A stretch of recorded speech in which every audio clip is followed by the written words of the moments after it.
So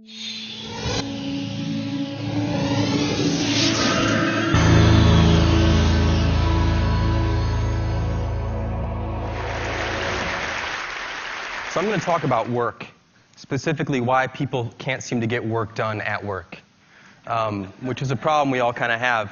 But let's sort of start at the beginning. So we have companies and nonprofits and charities and all these groups that have employees or volunteers of some sort. And they expect these people who work for them to do great work. I would hope, at least good work. Let's hopefully, at least it's good work. Hopefully great work. And so what they typically do is they decide that all these people need to come together in one place to do that work. So a company or a charity or an organization of any kind, they typically, unless you're working in Africa, if you're really lucky to do that, but most people have to go to an office every day. And so these companies, they build offices. They go out and they buy a building, or they rent a building, or they lease some space, and they fill this space with stuff. They fill it with tables or desks, chairs, computer equipment, software, internet access, maybe a fridge, maybe a few other things. And they expect their employees or their volunteers to come to that location every day to do great work. It seems like it's perfectly reasonable to ask that. However, if you actually talk to people and even question yourself, and you ask yourself, where do you really want to go when you really need to get something done? You'll find out that people don't say what businesses think they would say. If you ask people the question, where do you really need to go when you need to get something done, you typically get three different kinds of answers. One is kind of a place or a location or a room. Another one is a moving object. And a third is a time. So here's some examples. When I ask people, and I've been asking people this question for about 10 years, I ask them, where do you go when you really need to get something done? I'll hear things like the porch, the deck, the kitchen. I'll hear things like an extra room in the house, the basement, the coffee shop, the library. And then you'll hear things like the train, a plane, a car, so the commute. And then you'll hear people say, well, it doesn't really matter where I am as long as it's really early in the morning or really late at night or on the weekends. You almost never hear someone say the office. But businesses are spending all this money on this place called the office, and they're making people go to it all the time, yet people don't do work in the office. What is that about? Like, why is that? Why is that happening? And what you find out is if you dig a little bit deeper, you find out that people, this is what happens. People go to work, and they're basically trading in their workday for a series of work moments. That's what happens at the office. You don't have a work day anymore. You have work moments. It's like the front door of the office is like a Cuisinart. And you walk in, and your day is shredded to bits. Because you have 15 minutes here, and 30 minutes there, and then something else happens, and you're pulled off your work, and you got to do something else, and you have 20 minutes, then it's lunch. Then you have something else to do. And then you got 15 minutes, and someone pulls you aside and asks you this question, and before you know it, it's 5 p.m., right? And you look back on your day, and you realize that you didn't get anything done, right? I mean, we've all been through this. We've probably been through it. We probably went through it yesterday, or the day before, or the day before that. You look back on your day, and you're like, I got nothing done today. I was at work. I sat at my desk. I used my expensive computer. I used the software they told me to use. I went to these meetings I was asked to go to. I did these conference calls. I did all this stuff, but I didn't actually do anything. I just did tasks. I didn't actually get meaningful work done. And what you find is that, especially with creative people, designers, programmers, writers, engineers, thinkers, that people really need long stretches of uninterrupted time to get something done. You cannot ask somebody to be creative in 15 minutes and really think about a problem. You might have a quick idea, but to be in deep thought about a problem and really consider a problem carefully, you need long stretches of uninterrupted time. And even though the workday is typically 8 hours, how many people here have ever had 8 hours to themselves at the office? How about 7 hours? 6? 5? 4? When's the last time you had 3 hours to yourself at the office? 2 hours? 1 maybe?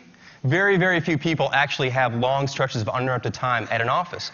And this is why people choose to do work at home, or they might go to the office, but they might go to the office really early in the day, or late at night when no one's around, or they stick around after everyone's left, or they go in on the weekends, or they get work done on the plane, or they get work done in the car or in the train because there are no distractions.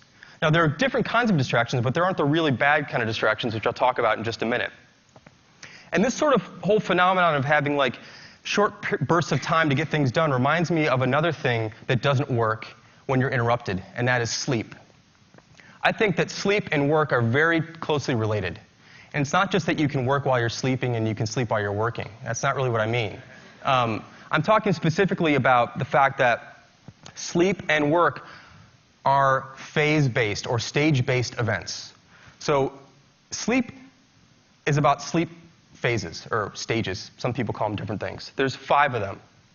And in order to get to the really deep ones, the really meaningful ones, you have to go through the early ones.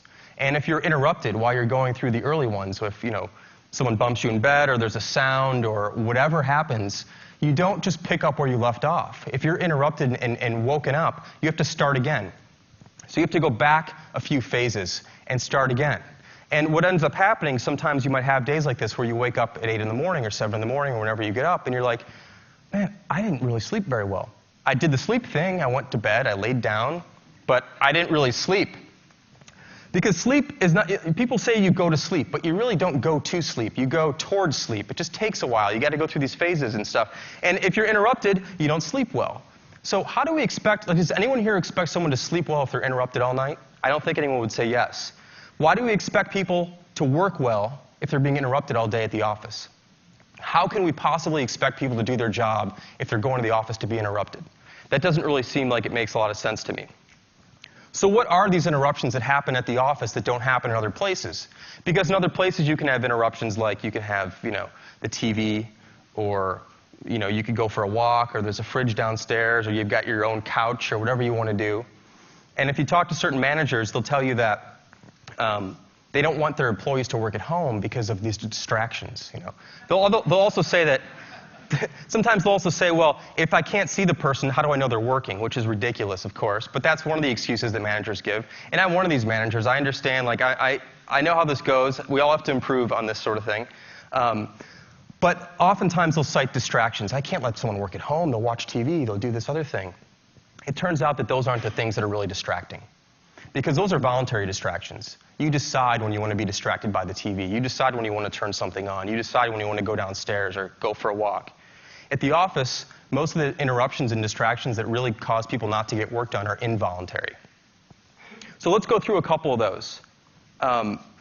Now, managers and bosses will often have you think that the real distractions at work are things like Facebook and Twitter and YouTube and other websites. And in fact, they'll go so far as to actually ban these sites at work. Some of you may work at places where you can't get to these certain sites. I mean, is this China? What the hell is going on here? You can't go to a website at work, and that's the problem? That's why people aren't getting work done, because they're going to Facebook and they're going to Twitter? That's kind of ridiculous. It's a total decoy. And, today's Facebook and Twitter and YouTube, these things are just modern-day smoke breaks. No one cared about letting people take a smoke break for 15 minutes 10 years ago. So why does everyone care about someone going to Facebook here and there, Twitter here and there, YouTube here and there? Those aren't the real problems in the office. The real problems are what I like to call the M&Ms, the managers and the meetings. Those are the real problems in the modern office today. And this is why things don't get done at work. It's because of the M&Ms. Now, what's interesting is if you listen to all the places that people talk about doing work, like at home or in the car or on a plane or late at night or early in the morning, you don't find managers in meetings. You find a lot of other distractions, but you don't find managers in meetings. So these are the things that you don't find elsewhere, but you do find at the office. And managers are basically people whose job it is to interrupt people. That's pretty much what managers are for. They're for interrupting people. They don't really do the work, so they have to make sure everyone else is doing the work, which is an interruption. And we have a lot of managers in the world now, and there's a lot of people in the world now, and there's a lot of interruptions in the world now because of these managers. They have to check in, hey, how's it going? Show me what's up, this sort of thing. And they keep interrupting you at the wrong time. While you're trying to actually do something that they're paying you to do, they tend to interrupt you. That's kind of bad. But what's even worse is the thing that managers do most of all, which is call meetings. And meetings are just toxic, terrible, poisonous things during the day at work. We all know this to be true, and you would never see a spontaneous meeting called by employees. It doesn't work that way. It's like the manager calls the meeting.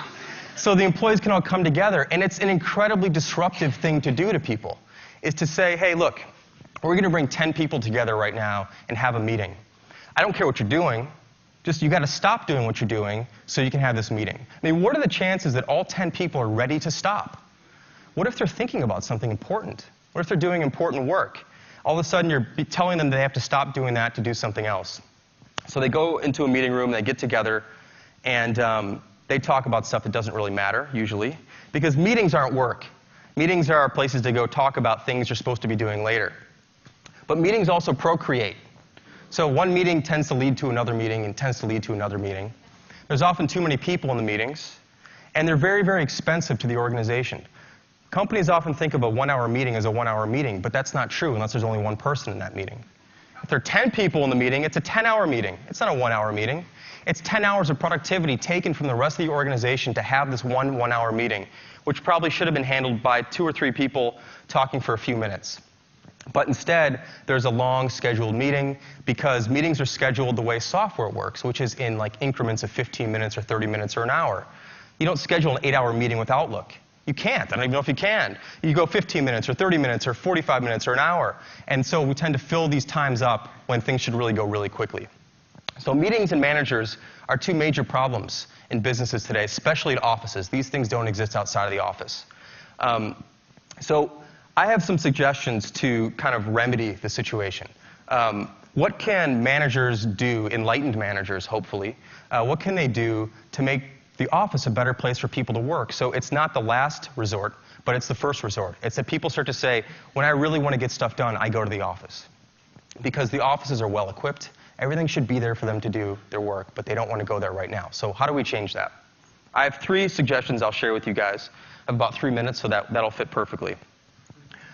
We've all heard of, like, you know, the casual Friday thing. I don't know if people still do that, but how about no talk Thursdays? How about pick just one Thursday once a month and cut that day in half and just say the afternoon. I'll make it really easy for you. So just the afternoon, one Thursday, the first Thursday of the month, just the afternoon. Nobody in the office can talk to each other. Just silence. That's it. And what you'll find is that a tremendous amount of work actually gets done when no one talks to each other. This is when people actually get stuff done, is when no one's bothering them and no one's interrupting them. And you can give someone, like giving someone 4 hours of uninterrupted time is the best gift you can give anybody at work. It's better than a computer. It's better than a new monitor. It's better than new software. Whatever people typically use, giving them 4 hours of quiet time at the office is going to be incredibly valuable. And if you try that, I think you'll find that you agree. And maybe, hopefully, you can do it more often. So maybe it's every other week or every week, once a week. Afternoons, no one can talk to each other. That's something that you'll find will really, really work. Another thing you can try is switching from active communication and collaboration, which is like face-to-face stuff, tapping people on the shoulder, saying hi to them, having meetings, and replace that with more passive models of communication, using things like email and instant messaging or collaboration products, things like that. Now, some people might say email is really distracting, and IM is really distracting, and these other things are really distracting, but they're distracting at a time of your own choice and your own choosing. You can quit the email app. You can't quit your boss. You can quit IM. You can't hide your manager, right? You can put these things away, and then you can be interrupted on your own schedule, at your own time, when you're available, when you're ready to go again, because work, like sleep, happens in phases. So you're going to be kind of going up and doing some work, and then you're going to come down from that work, and then maybe it's time to check that email, check that IM. And there are very, very few things that are that urgent that need to happen and need to be answered right this second.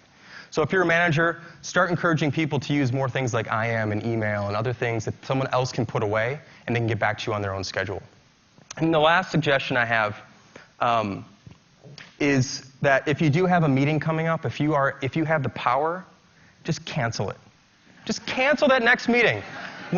Today's Friday, so Monday, usually people have meetings on Monday, just don't have it. Now, I don't mean like move it. I mean just erase it from memory, it's gone, and you'll find out that everything will be just fine.